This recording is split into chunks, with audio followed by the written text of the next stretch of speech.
जिले की सबसे बड़ी अधिकारी डीएम नेहा शर्मा एक सुबह सादे कपड़ों में बिना किसी सरकारी रौब के सब्जी खरीदने बाजार पहुंची। उनके चेहरे पर सादगी थी, चाल में आत्मविश्वास, लेकिन किसी को अंदाजा तक नहीं था कि ये महिला इस जिले की डीएम है। नेहा सीधा एक ठेले के पास जाकर रुकी, जहां एक करीब 30 साल की सब्जी वाली औरत सब्जियां बेच रही थी। नेहा ने मुस्कुराकर उससे सब्जियों के दाम पूछे ही थे कि तभी एक छोटा बच्चा दौड़ता हुआ आया और उस औरत से लिपट कर बोला, मम्मी मुझे स्कूल छोड़ दो ना, लेट हो रहा है, नहीं तो टीचर डांटेंगे। सब्जी वाली बोली, बेटा थोड़ी देर रुक जा, मैं पहले इनको सब्जी दे दूं, फिर तुझे छोड़ने चलेंगे। बच्चा जिद करता रहा, नहीं मम्मी अभी चलो ना प्लीज, बहुत देर हो गई है। यह सब देखकर डीएम नेहा शर्मा का दिल पसीज गया। वो मुस्कुराकर बोली, आप बच्चे को स्कूल छोड़ आइए, मैं आपकी दुकान संभालती हूं। सब्जी वाली थोड़ी हिचकिचाई, पर नेहा के भरोसे भरे लहजे ने उसे हिम्मत दी। उसने कहा, ठीक है बहन, मैं जल्दी लौट आऊंगी। और फिर वो अपने बेटे को लेकर स्कूल की ओर निकल गई। इधर नेहा ठेले पर खड़ी थी, चारों ओर के माहौल को गौर से देख रही थी। तभी एक मोटरसाइकिल ठेले के पास आकर रुकी। उस पर बैठा इंस्पेक्टर आदित्य वर्मा था। उसने उतरते ही थोड़ा तंज में कहा, तू कब से यहां सब्जियां बेचने लगी? यहां तो एक औरत हुआ करती थी, वो कहां गई?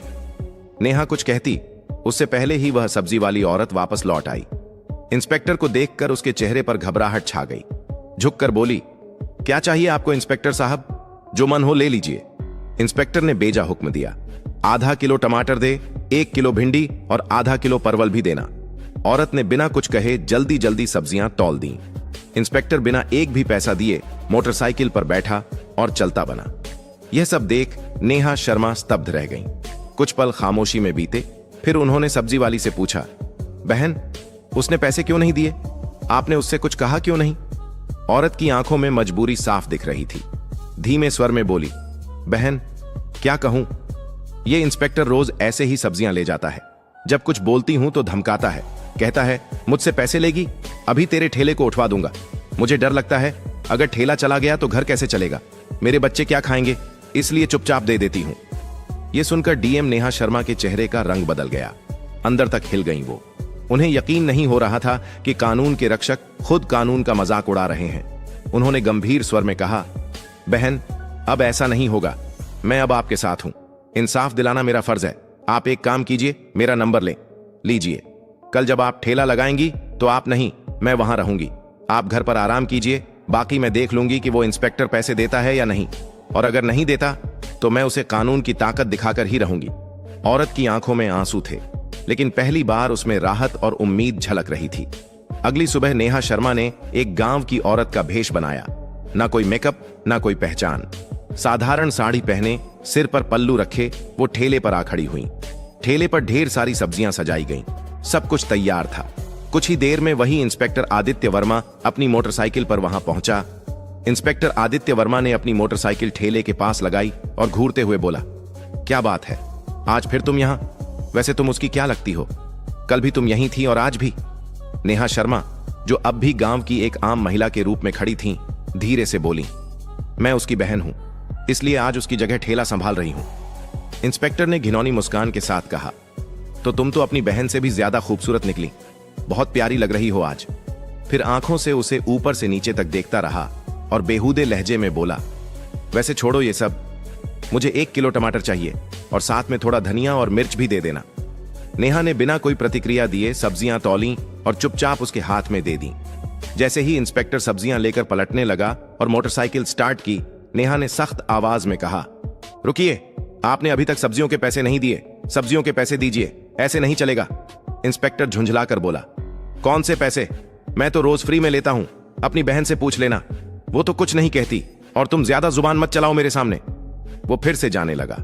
तभी नेहा ने तेजी से कहा, आप मेरी बहन से चाहे जैसे लेते हो, लेकिन मुझसे नहीं। सब्जियों के पैसे देने होंगे, हमें भी पैसे खर्च करके ही ये सब्जी लानी पड़ती है, और अगर हम एक दिन सब्जी न बेचें तो हमारे घर का चूल्हा नहीं जलता। आप जैसे लोग फ्री में सब्जी ले जाकर हमारे पेट पर लात मारते हैं। इतना सुनना था कि इंस्पेक्टर का घमंड भड़क उठा। उसने गुस्से में आकर एक जोरदार थप्पड़ नेहा के गाल पर जड़ दिया। नेहा लड़खड़ाई, लेकिन खुद को संभाल लिया। आंखों में आंसू थे, लेकिन आत्मसम्मान अब और चुप रहने को तैयार नहीं था। नेहा ने कांपती आवाज में कहा, आपने एक महिला पर हाथ उठाकर बहुत बड़ी गलती की है, इसका अंजाम भुगतना पड़ेगा आपको। इंस्पेक्टर और भड़क गया, गुस्से में चिल्लाया, तू मुझे सिखाएगी? तेरी इतनी औकात? अभी बताता हूं। फिर उसने नेहा के बाल खींच लिए। नेहा दर्द से कराह उठी, लेकिन बाल छुड़ाकर बोली, ये सब बहुत गलत हो रहा है। मैं तुम्हारे खिलाफ रिपोर्ट करवाऊंगी। तुम्हें सब्जियों के पैसे देने ही होंगे। लेकिन इंस्पेक्टर अपनी हैसियत के नशे में डूबा हुआ था। बोला, रिपोर्ट? तेरी इतनी औकात है? तू एक सब्जी बेचने वाली और मैं इस थाने का इंस्पेक्टर। मैं तुझे यहीं खड़े खड़े खरीद सकता हूं। ज्यादा जुबान चलाई तो उल्टा तुझे ही जेल में डाल दूंगा। इतना कहकर वो मोटरसाइकिल स्टार्ट कर वहां से चला गया। नेहा गुस्से से कांप रही थीं, लेकिन अब भी उन्होंने खुद को संयमित रखा। वो जानना चाहती थीं कि ये इंस्पेक्टर कितनी हद तक गिर सकता है। कुछ पल ठेले के पास बैठने के बाद उन्होंने सब्जी वाली को फोन किया और कहा, अब तुम ठेले पर आ जाओ। सब्जी वाली के आते ही नेहा वहां से चुपचाप निकल गई। घर जाकर उन्होंने अपने साधारण कपड़े बदले और पीले रंग का सलवार सूट पहनकर एक सामान्य महिला की तरह बिना किसी पहचान के थाने पहुंची। थाने में पहुंचते ही उन्होंने देखा कि इंस्पेक्टर आदित्य वर्मा वहां मौजूद नहीं था। एक हवलदार डेस्क पर बैठा था। नेहा ने सीधा उससे पूछा, मुझे रिपोर्ट दर्ज करानी है। इंस्पेक्टर आदित्य वर्मा कहां हैं और एसएचओ साहब से मिलना है। हवलदार ने जवाब दिया, इंस्पेक्टर साहब कुछ काम से घर गए हैं और एसएचओ साहब भी फील्ड विजिट पर बाहर गए हैं। आप चाहें तो कुछ देर बैठ जाइए। नेहा की आंखों में अब इंसाफ की आग थी और ये आग अब रुकने वाली नहीं थी। थाने में कुछ ही पल बीते थे कि अचानक दरवाजा खुला और भीतर एसएचओ रतिक राणा ने प्रवेश किया। भारी कदमों के साथ अंदर आते ही उसकी नजर पीले रंग का सलवार सूट पहने उस साधारण सी दिखने वाली लड़की पर पड़ी, जो और कोई नहीं बल्कि डीएम नेहा शर्मा थीं। रतिक राणा ने कड़क आवाज में पूछा, तुम कौन हो और यहां क्यों आई हो? नेहा ने शांत स्वर में कहा, मुझे रिपोर्ट दर्ज करवानी है। यह सुनकर रतिक राणा व्यंग्य में मुस्कुराया और बोला, रिपोर्ट करवानी है तो पहले कुछ खर्चा पानी लाया है? यहां रिपोर्ट दर्ज कराने के लिए 10 से 20 हजार लगते हैं। लाई हो तो निकालो फटाफट, फिर लिखवाता हूं तुम्हारी रिपोर्ट। यह सुनते ही नेहा शर्मा का चेहरा सख्त हो गया। उन्होंने गंभीर स्वर में कहा, किस बात का पैसा? रिपोर्ट दर्ज करवाने के लिए कोई शुल्क नहीं लगता। आप रिश्वत क्यों मांग रहे हैं? रतिक राणा हंसते हुए बोला, तुम्हें किसने कहा कि मुफ्त में रिपोर्ट होती है? यहां जो भी आता है अपनी मर्जी से पैसे देता है और अगर नहीं देगा तो उसकी रिपोर्ट नहीं लिखी जाएगी। अब तुम्हारी मर्जी है। नेहा ने गहरी सांस ली, फिर बोली, ठीक है, लीजिए 10,000 रुपए, अब रिपोर्ट लिखिए। पैसे लेते ही आर्तिक राणा ने पूछा, बताओ किसके खिलाफ रिपोर्ट है? नेहा ने गंभीर होकर कहा, इंस्पेक्टर आदित्य वर्मा के खिलाफ। उन्होंने एक सब्जी बेचने वाली औरत से बदतमीजी की। रोज उसके ठेले से बिना पैसे के सब्जियां उठाते हैं और जब मैंने विरोध किया तो मुझ पर हाथ उठाया। मैं इस पर सख्त कानूनी कार्रवाई चाहती हूं। रतिक राणा का चेहरा स्याह पड़ गया।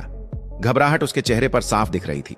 उसने हकलाते हुए कहा, वो तो हमारे थाने के सीनियर इंस्पेक्टर हैं और वैसे भी अगर कोई फ्री में सामान दे दे तो इसमें क्या गलत है? हम पुलिस वाले हैं, थोड़ा बहुत चलता है। नेहा अब सब समझ चुकी थी। यह सिस्टम अंदर से सड़ चुका था। ये केवल वर्दी नहीं, गरीबों की मजबूरी का सौदा कर रहे थे। उन्होंने कुछ नहीं कहा, बस चुपचाप थाने से निकल गईं। लेकिन उनकी आंखों में अब एक आग जल चुकी थी। अगले दिन सुबह डीएम नेहा शर्मा वर्दी पहनकर गाड़ी से सीधे उसी थाने में पहुंची। साथ में उनके सरकारी गार्ड्स भी थे। थाने के गेट पर वर्दी में उन्हें देखकर सारा स्टाफ हक्का बक्का रह गया। अंदर घुसते ही इंस्पेक्टर आदित्य वर्मा और एसएचओ रतिक राणा दोनों मौजूद थे। दोनों के चेहरे पर हवाइयां उड़ गईं जब उन्होंने सामने उसी लड़की को देखा जिसे उन्होंने अपमानित किया था। लेकिन आज वो आम औरत नहीं थी, बल्कि जिले की डीएम थी। घबराए हुए दोनों एक साथ बोले, आप कौन हैं और ये वर्दी क्यों पहनी है? नेहा की आंखें अब एक अधिकारी की गरिमा से चमक रही थीं। उन्होंने गंभीर स्वर में कहा, वर्दी नहीं दिख रही? मैं हूं इस जिले की डीएम नेहा शर्मा और मैं अब सब जान चुकी हूं कि इस थाने में किस तरह गरीबों को धमकाया जाता है, उनसे पैसे ऐंठे जाते हैं और कानून के नाम पर अत्याचार किया जाता है। दोनों के पांव तले जमीन खिसक गई। घबराहट में उनकी आवाज कांपने लगी। मैडम, ये क्या कह रही हैं आप? अगर आप वाकई डीएम हैं तो हमें कोई आईडी दिखाइए। नेहा ने बिना एक शब्द कहे अपने बैग से सरकारी पहचान पत्र निकाला और आर्तिक राणा के सामने रख दिया। आईडी देखकर रतिक राणा के हाथ कांपने लगे। उसके चेहरे से सारा रंग उड़ गया। तुरंत हाथ जोड़ते हुए नीचे झुक गया।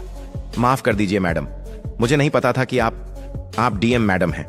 मुझसे बहुत बड़ी गलती हो गई। पीछे खड़ा इंस्पेक्टर आदित्य वर्मा भी अब तक घबराया हुआ था। वह भी हाथ जोड़कर बोला, मैडम जी माफ कर दीजिए, जो हुआ गलती में हुआ, आगे से कभी नहीं होगा। दोनों अधिकारी अब शर्मिंदगी में सिर झुकाए खड़े थे। लेकिन डीएम नेहा शर्मा की आवाज में अब कोई नरमी नहीं थी। उन्होंने कठोर स्वर में कहा, आज से तुम दोनों सस्पेंड हो। वर्दी पहनकर तुमने क्या किया है उसका हिसाब अब कानून करेगा। इस जिले में अब गरीबों का अपमान नहीं होगा, ना ही वर्दी की आड़ में लूटपाट। फिर उन्होंने पीछे खड़े स्टाफ को निर्देश दिया, इन दोनों को तत्काल प्रभाव से निलंबित किया जाए और इनके खिलाफ विभागीय जांच शुरू हो। पूरा थाना अब खामोश था। डीएम नेहा शर्मा ने एक बार फिर साबित कर दिया था कि वर्दी सिर्फ ताकत नहीं, जिम्मेदारी का प्रतीक होती है। डीएम नेहा शर्मा ने कड़े स्वर में दोनों अफसरों की ओर देखा और बोली, तुम दोनों माफी के लायक नहीं हो। आज जो तुमने किया है वो एक अधिकारी नहीं, एक अपराधी करता है। अगर मैं तुम्हें माफ कर दूंगी तो तुम फिर वही हरकतें करोगे, फिर किसी गरीब को कुचलोगे, फिर किसी मासूम की आवाज दबाओगे। इतना कहकर वो आगे बढ़ने लगी, लेकिन तभी इंस्पेक्टर आदित्य वर्मा और एसएचओ रतिक राणा दोनों उनके पैरों में गिर गए। आंखों में पश्चाताप और चेहरे पर शर्म साफ झलक रही थी। मैडम, आप बिल्कुल सही कह रही हैं, हम वाकई माफी के लायक नहीं, रतिक राणा बोला। लेकिन एक आखिरी मौका दीजिए, हम सच में बदल जाएंगे। आज के बाद किसी गरीब को नहीं सताएंगे, किसी से फालतू पैसे नहीं लेंगे और हर फरियादी की इज्जत करेंगे। आदित्य वर्मा ने भी सिर झुकाकर कहा, हमें माफ कर दीजिए मैडम, वादा करते हैं कि दोबारा ऐसी गलती नहीं होगी, और अगर हो भी गई तो आप हमें सस्पेंड नहीं, सीधे जेल भेज देना। नेहा शर्मा कुछ देर चुप रहीं। उनकी आंखें दोनों की नम आंखों और डरे हुए चेहरे पर टिक गईं।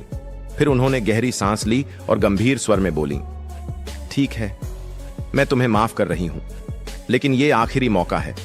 अगली बार अगर किसी भी गरीब की आवाज मुझ तक पहुंची, अगर फिर किसी ने कहा कि थाने में अन्याय हुआ है, तो मैं तुम दोनों को सिर्फ सस्पेंड नहीं, सलाखों के पीछे डालूंगी, और इस बार कोई माफी नहीं होगी। दोनों अफसरों ने सिर झुका लिया।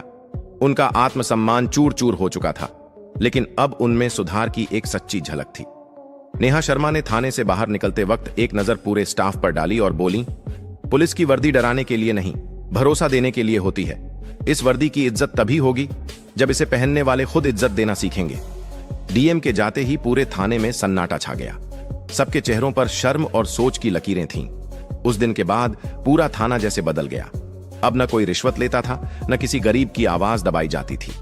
हर फरियादी की बात सुनी जाती, रिपोर्ट बिना पैसों के दर्ज होती और सड़क से बाजार तक हर जगह पुलिस लोगों की मदद करती नजर आने लगी। सब्जी वाली औरत भी अपने ठेले पर मुस्कान के साथ बैठती थी, क्योंकि अब उसे किसी का डर नहीं था। ये कहानी हमें सिखाती है कि हिम्मत और ईमानदारी से बड़ी कोई ताकत नहीं होती। अगर किसी पद पर बैठा व्यक्ति अन्याय करता है तो उसकी वर्दी नहीं, उसके कर्म बोलते हैं, और जब सच बोलने वाला उठ खड़ा होता है तो पूरा सिस्टम बदल सकता है। अगर आपको यह वीडियो पसंद आया हो तो एक लाइक जरूर करें, गरीबों की आवाज को और लोगों तक पहुंचाने के लिए शेयर करें, और ऐसी ही कहानियों के लिए हमारे चैनल